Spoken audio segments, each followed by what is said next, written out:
langsung ke poin utama. Poin utama Honda Astra Grand. Yang pertama, klep natap piston. Itu pertama, karena kondisi motor ini mogok. Natap piston itu yang poin pertama. Lebih disebabkan ini mungkin gear timingnya itu lompat dari rantai apinya ya, karena rantai apinya sudah terlalu kendor atau mulur. Kalau mulur sih tidak mungkin. Kalau kendor itu berarti antara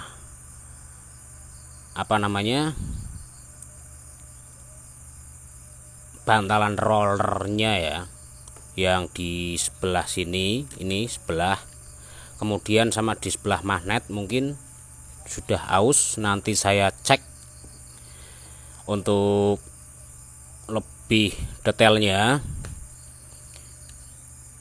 Intinya untuk mengembalikan performa Honda Astra Grand ini ke standar, ke rasa standar, karena yang pertama busi cepat hitam, mogokan, kemudian ganti busi itu kadang sehari sampai 1 kali 2 kali, karena kalau ganti busi hitam langsam ya langsam mesinnya, tetapi busnya itu cepat sekali hitam. Untuk noken asnya sebentar saya cek dulu. Diskompresinya lepas dari, loh kok longgar seperti ini, kok enggak ada pelornya. Oh ya. Diskompresi nanti saya buang saja, enggak usah pakai diskompresi, karena double starternya pun enggak nyala. Intinya motor normal, walaupun di engkol nanti agak berat karena tidak ada diskompresi, tidak saya pasang karena tidak ada pennya. Untuk disnya masih normal sebenarnya. Oke, lanjut ke poin utama. Intinya bagaimana membuat Honda Astra Grand ini busnya tidak hitam, karena ini karburatornya baru ya. Nah, ini karburatornya baru tetapi busi masih tetap hitam, mati terus. Beberapa hari mati, 1 hari kadang ganti sampai 2 kali. Nah, ini yang menyebabkan klep itu natap ke seher ya, yang disebabkan karena loncat, gear timingnya itu loncat. Nah, ini natap itu yang klep X nya itu natap ke seher karena timingnya itu loncat. Jadi otomatis ya motor ini pasti mogok. Bensinnya bukannya nyedot, malah nyembur. Sengaja saya tidak tayangkan untuk video untuk problemnya, karena saya langsung ke intinya ya, untuk mengurangi durasi yang terlalu lama. Nanti ke poin intinya.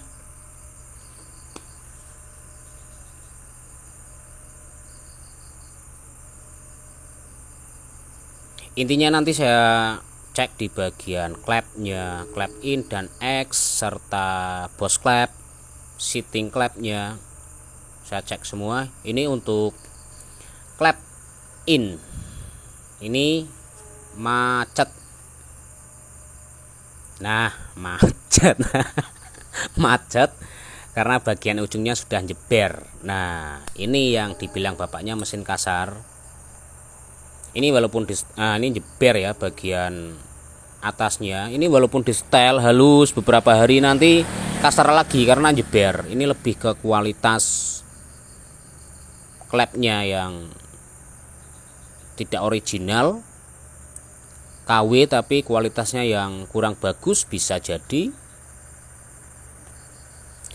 Ini untuk bos klepnya bisa diperhatikan. Nah, mengalami kelonggaran. Ini sudah tidak toleransi lagi. Ini wajib dilakukan penggantian di bos klep. Nanti serahkan ke tukang bubutnya untuk membuat bos klep yang kualitas bagus. Kalau goyang seperti ini itu seal klepnya boros, cepat aus. Kemudian kompresinya bocor karena tidak presisi untuk perputarannya, terus nutupnya pun enggak bisa rapat karena terlalu longgar gitu loh. Ini untuk klep X nya kok beda klepnya, sentet kayak punya Mio satu. Ini yang X punya Mio nampaknya. Ini untuk yang klep X nya sama. Untuk bos klepnya mengalami kelonggaran. Bisa diperhatikan ciri-ciri bos klep longgar itu, ini bukan span, ini longgar ya, lebih ke aus, bukan span. Nah, ini longgar. Ini wajib dilakukan penggantian bos klep. Kalau tidak diganti ya seal klepnya itu boros, cepat aus. Ini loh bos klep itu. Nah, yang ini wajib diganti, dibawa ke tukang bubut atau spesialisnya lah. Ini kan bisa dilihat bagian kubahnya itu hitam. Ya memang boros, nih ada tenaganya untuk motor ini karena klepnya bocor, bos klepnya longgar, klepnya macet, diskompresinya bermasalah. Untuk laker oke, masih bisa dipakai. Nanti diskompresi saya lepas saja daripada beresiko, karena mengingat letaknya di dalam kop. Nanti kalau suatu saat trouble malahan repot, harus bongkar lagi. Untuk pelatuk klepnya masih bagus, baru tapi non original. Kurang paham saya untuk merek kode ini. Bagus, belum ada luka, berarti oli lancar ke sirkulasi headnya.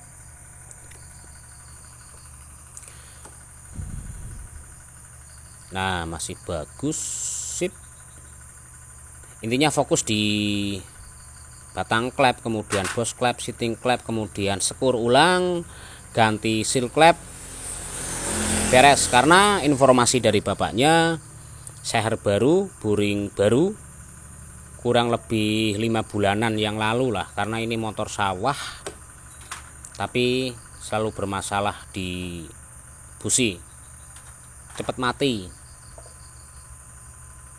Untuk klepnya nanti saya ganti, saya carikan yang original, bekas tidak masalah, kalau masih bagus lah, daripada beli KW tapi kualitas kurang bagus, percuma. Ini saya lepas, untuk ini lepas pakai alat khusus ya, kurang lebih seperti ini. Tujuannya supaya ya mudah, maksudnya langsung keluar. Ya pakai mata obeng bisa, cuman kan kalau ada alat yang khusus kenapa tidak, seperti itu loh.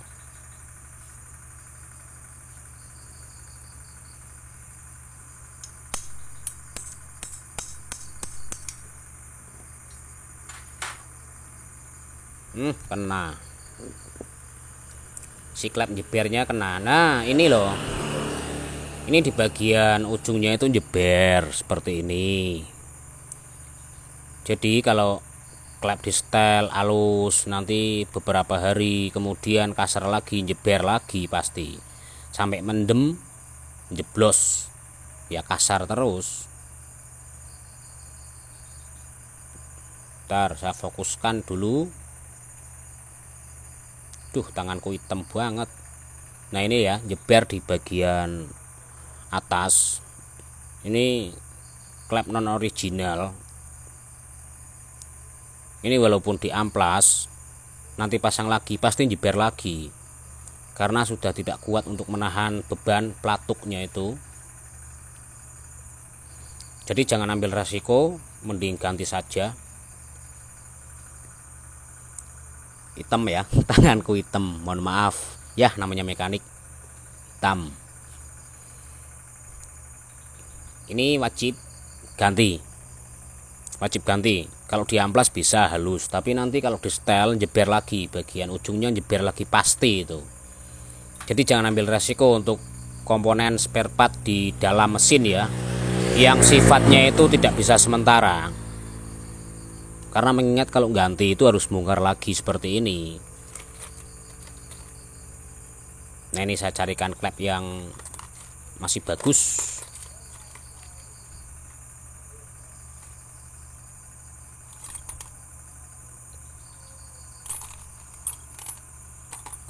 Tuh, tidak ada.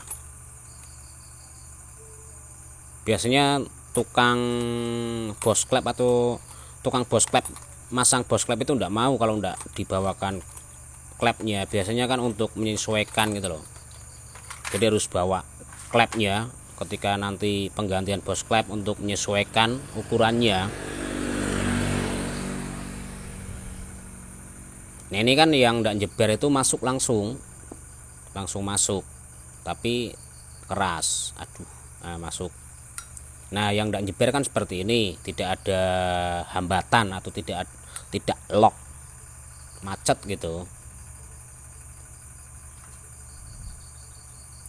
Ini nanti bagian squeeze saya bersihkan atau bagian kubahnya sama ya. Ini hanya contoh, biasanya tukang bubut itu kalau tidak dibawakan klepnya itu tidak mau masang masalahnya.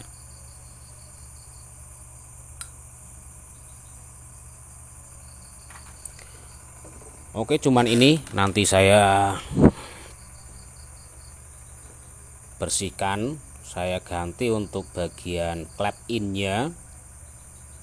Simak terus, saya skip biar tidak lama. Ini yang menyebabkan timing pengapian loncat atau gear timing nokon as loncat itu, ini ternyata roller rantai apinya lepas. Roller rantai apinya sampai seperti ini, roller pegasnya ya sampai habis seperti ini. Ini yang menyebabkan timingnya itu loncat, kemudian klepnya itu nabrak piston. Klepnya nabrak piston ya, klepnya itu nabrak piston. Jadi kalau bisa diteliti lagi, jangan asal vonis, jangan asal pasang. Kita telitilah. Kalau rantai api kendor itu kan ada penyebabnya pasti, entah bantalan yang tengah di sebelah buring atau roll pegas di belakangnya itu. Nah, ini kena gesekan rantai api. Ini ganti, kalau enggak ya nanti bisalah diperbaiki lagi pakai mur. Kalau yang sebelah kiri kan nanti ada penahannya dari tutup magnetnya itu, di belakang tutup magnet itu. Lebih bagus ya diganti. Tapi kalau pengendaranya budgetnya terbatas ya, kita sebagai mekanik yang pikir otak atau kreatif lah. Kalau saya biasanya tak kasih baut dari sebelah kanan atau dalam, tidak akan lompat, karena kanan kirinya nanti kan tertahan antara krengkes tengah sama tutup tutup sebelah dalam magnet itu loh. Kalau ini kan ada tutupnya, nah itu tidak akan lari nanti.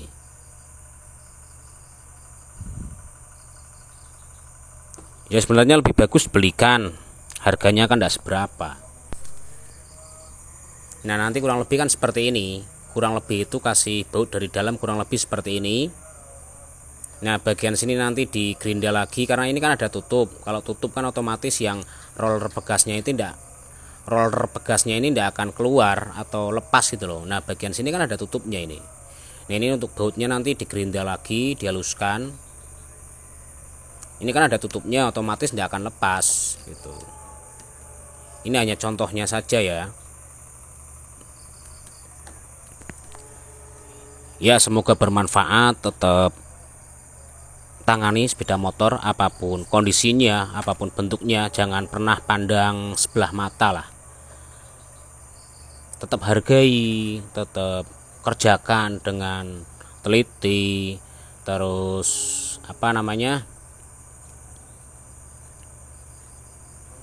ikhlas, kurang lebih seperti itu. Nah ini kan tutupnya seperti ini dipasang. Nah otomatis yang baut roll begasnya otomatis kan sama roll begasnya tidak akan lompat. Nah misalkan dibuat seperti ini kan tidak akan lompat itu loh. Itu sebenarnya tidak boleh dicontoh, terlalu beresiko kalau yang kurang paham cara pemasangannya. Kalau saya sih alhamdulillah memakai cara ini aman. Tapi kalau lebih baik ya diganti lah, lebih baik itu diganti, jangan dipaksakan gitu loh, jangan dipaksakan.